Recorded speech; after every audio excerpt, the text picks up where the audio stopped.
ये जगह अपवित्र हो गई।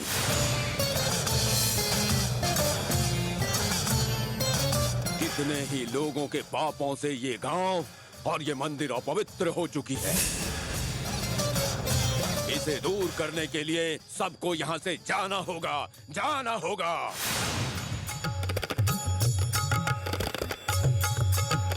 अरे कद्रेश, तू अपना प्राण त्यागने इस मंदिर में क्यों आया था?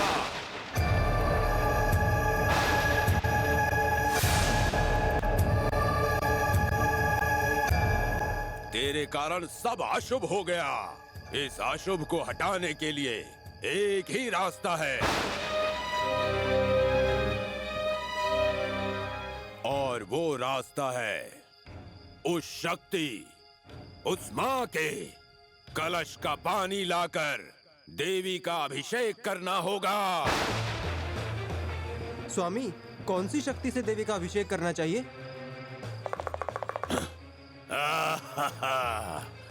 पता चल गया। मां की कृपा से संपन्न वो कन्या बेली, वही आकर देवी का अभिषेक करेगी।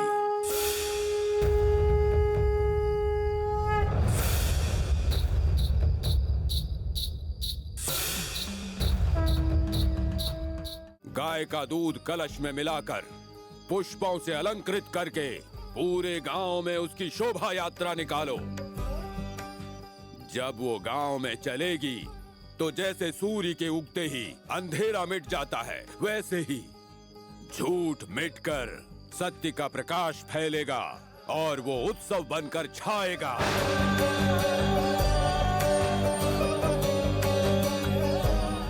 जब वो गांव में चलेगी तो पूरे गांव के लोग उसका चरण स्पर्श करके उसकी पाद पूजा करेंगे,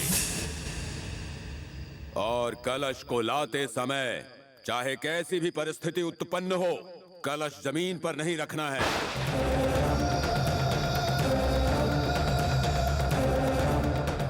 उस कलश को लाकर मां के गर्भगृह में उनका अभिषेक करना होगा। ऐसा करने से गांव पर छाई अपवित्रता दूर हो जाएगी। जो भी कद्रेश की मृत्यु के जिम्मेदार हैं, उन्हें दंडित करूंगा मैं। अगर तुम मेरे कहे अनुसार नहीं चले तो इस गांव में अकाल पड़ेगा और तुम सब भूखे मरोगे। यही सत्य है, सत्य है, सत्य है।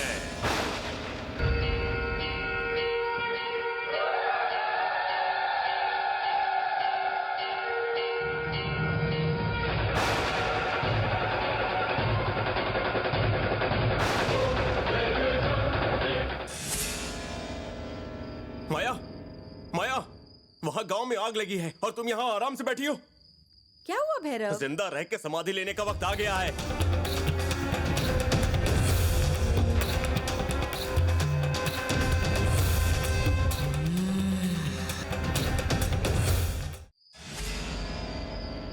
क्या आत्माओं में इतनी शक्ति होती है कि वो किसी की जान ले ले?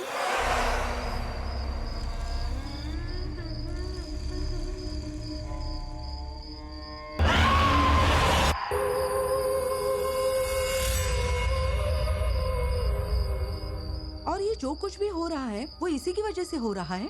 छी, अभी अभी सब कुछ शांत हुआ था और अचानक से फिर से तूफान आकर सब कुछ उलट पुलट कर रहे हैं। माया,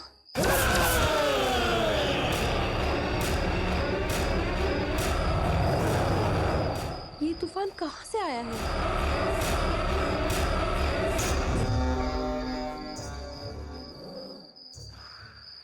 मुझे तो लगता है माया, ये सब इतना आसानी से नहीं खत्म होने वाला।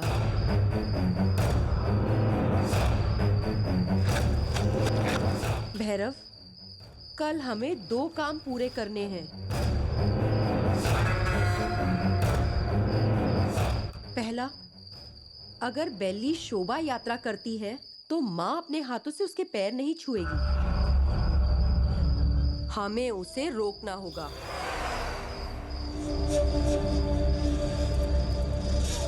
दूसरा, कलश का पानी मंदिर तक नहीं पहुंचना चाहिए। किसी भी तरह से कलश का पानी जमीन पर नहीं गिरना चाहिए। ये बात वहां पर स्वामी जी ने कही थी।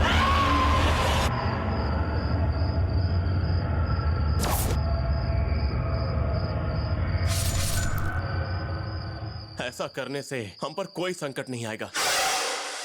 मुझे लगता है दीदी,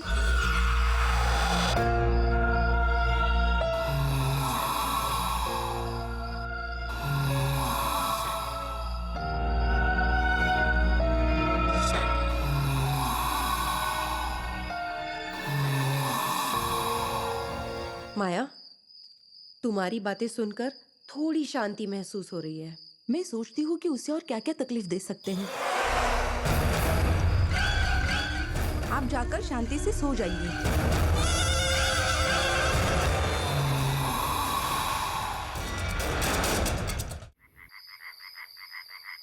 माया, मैंने फोन पर कहा था ना, वही आदमी है।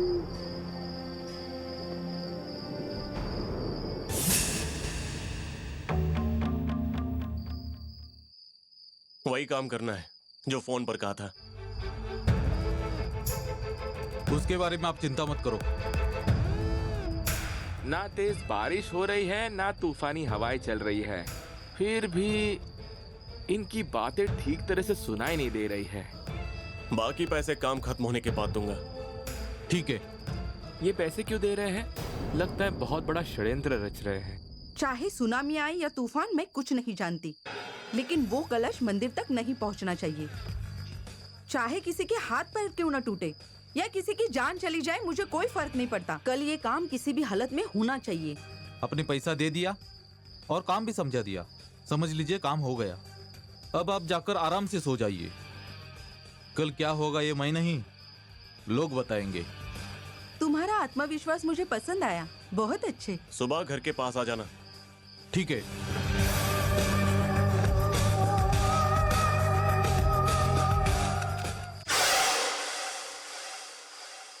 ये दोनों छुटकू खलनायक कहीं कोई खतरनाक खेल तो नहीं खेल रहे हैं? तो इसका मतलब है कि किसी को देवी के चरणों में भेजना चाहते हैं, पर वो कौन हो सकता है?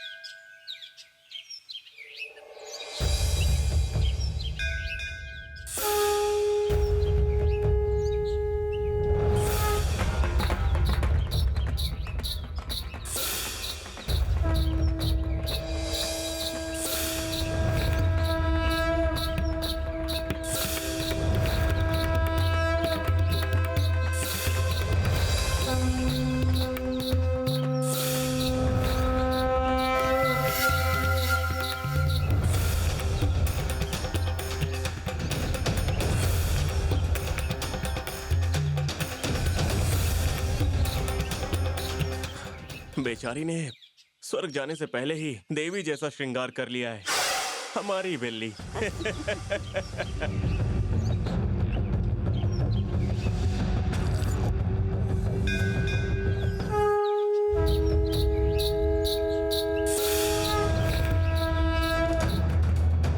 बेटी बिल्ली, चाहे कोई भी मुसीबत आ जाए फिर भी कलश को नीचे मत रखना। कलश के साथ पूरे गांव में एक शोभा यात्रा करके आना।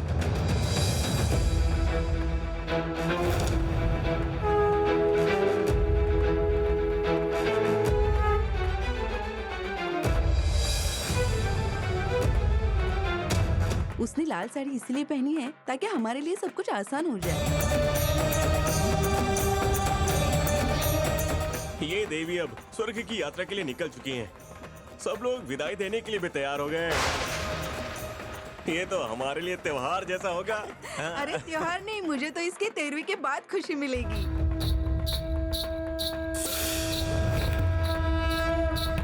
लो देखो। मैं तैयार हूँ।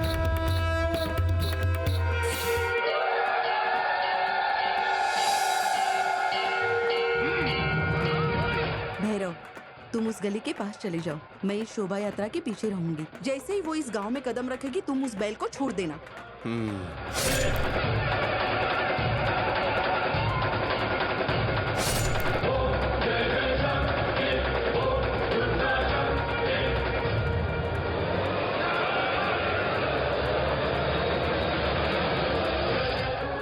आज तो ये गई। आज तो इसकी मौत पक्की है। आज तो इसकी मौत पक्की है।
भाई,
शोभा यात्रा हमारी घर की ओर आ रही है। अभी समय भी बहुत कम है और ये भैरव अभी तक नहीं आया है।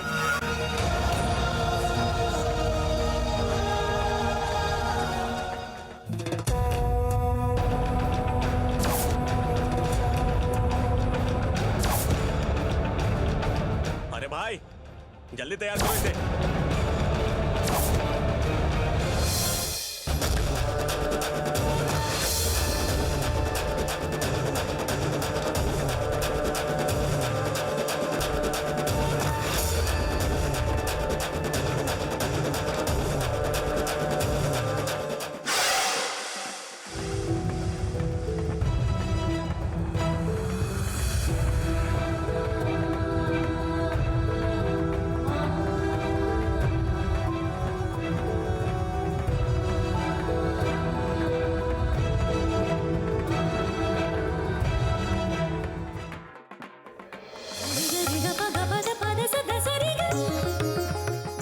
पिताजी, आप यही रुकिए, मैं घर जाकर पूजा की तैयारी देखकर तुरंत आता हूँ। हाँ चलेगा बेटा।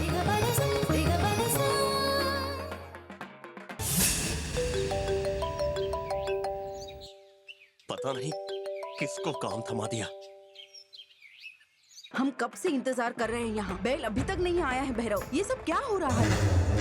बैल को क्या हो गया समझ नहीं आ रहा है माया। बहुत देर से कोशिश कर रहे हैं, वो उठने का नाम ही नहीं ले रहा है। भैरव, ये सब ऐसे ही चलता रहा ना तो हमारा पूरा खेल बिगड़ जाएगा। फिर आंटी जी के सामने हम मुंह दिखाने लायक नहीं रहेंगे। कुछ तो करो भैरव। कुछ भी करके संभाल ले भाई।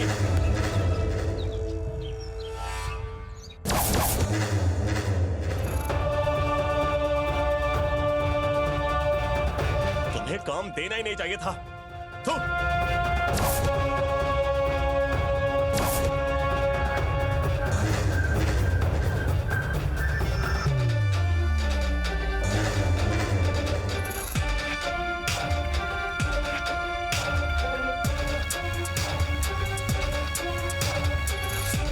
आंटी जी, क्या हुआ माया, अचानक क्यों आ गई? यात्रा रुक गई क्या? हमारा काम हुआ कि नहीं? भैरव ने सब कुछ तैयारी की है आंटी जी। अब थोड़ी ही देर में हमने जो सोचा था वो हो तुम जाएगा। और परेशानी क्यों मोड़ लेना चाहती हो? मुझसे सबके सामने ये कहे कि बेली के पाँव धो लो, उससे पहले यात्रा रुक जानी चाहिए। छोटी माँ, छोटी माँ, हाँ मुद्दू, आप दोनों यहाँ क्यों खड़े हो? यात्रा हमारे घर के पास पहुँचने वाली है। चरण पूजा तो आपको ही करनी चाहिए। हमारे घर से आपको ही करनी पड़ेगी। हमारे घर से आपको ही करनी पड़ेगी।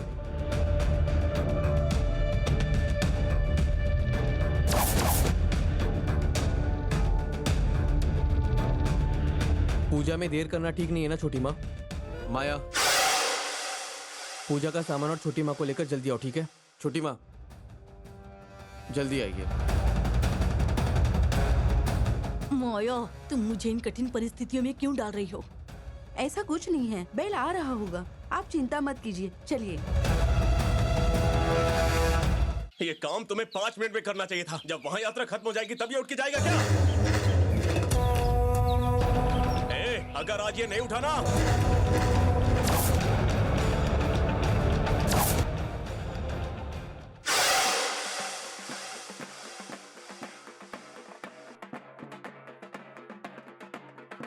ए माया, तुम्हारी ये नीलांबरी भले ही मुत्तू की शादी तुम्हारे साथ क्यों न तय करे, कुछ भी हो जाए, लेकिन मुत्तू की शादी मेरी बेटी बेल्ली से होगी। सिर्फ बेल्ली से होगी। आज तुमने सबके सामने ये कसम खाई है ना कि बेली की शादी मुद्दू से ही होगी, है ना? तो कान खोल के सुन लो, मैं भी सबके सामने कसम खाकर कहती हूँ, मेरा बेटा मुद्दू सिर्फ मेरी पसंद की हुई माया से ही शादी करेगा। छोटी माँ, जब मैंने बिल्ली को देखा तो ऐसा लगा देवी माँ खुद हमारे घर पर आई हो।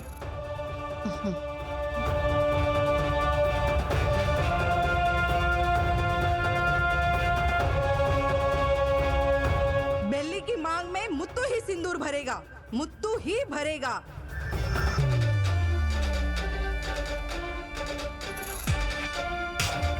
छोटी माँ, आप क्या सोच रहे हो? पूजा शुरू कीजिए।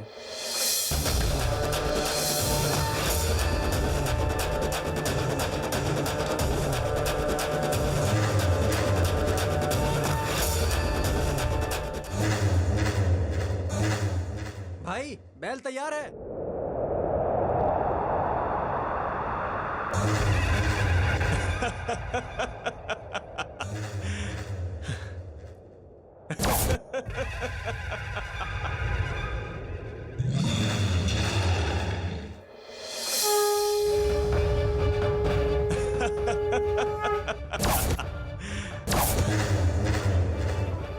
छोटी माँ, ये आप क्या सोच रहे हो? पूजा शुरू कीजिए। बेल्ली की मांग में सिर्फ मुत्तू ही सिंदूर भरेगा। बेल्ली की मांग में सिर्फ मुत्तू ही सिंदूर भरेगा।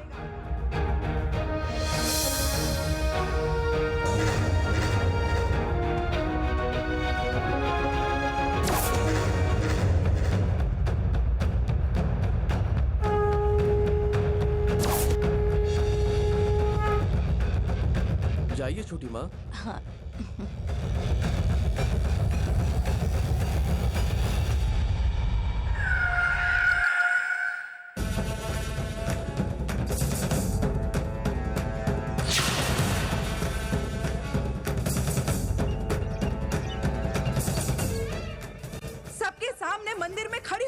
रही हूँ।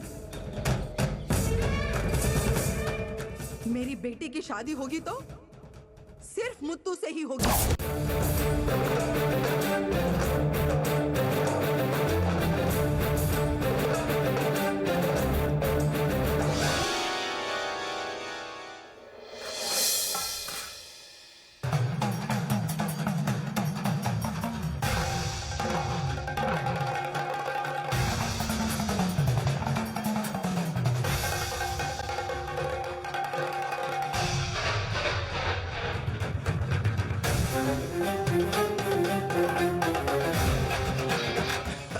भाई अब खेल शुरू होगा, जल्दी से इस बैल को लेके चलो, चलो चलो जल्दी, चलो चलो जल्दी।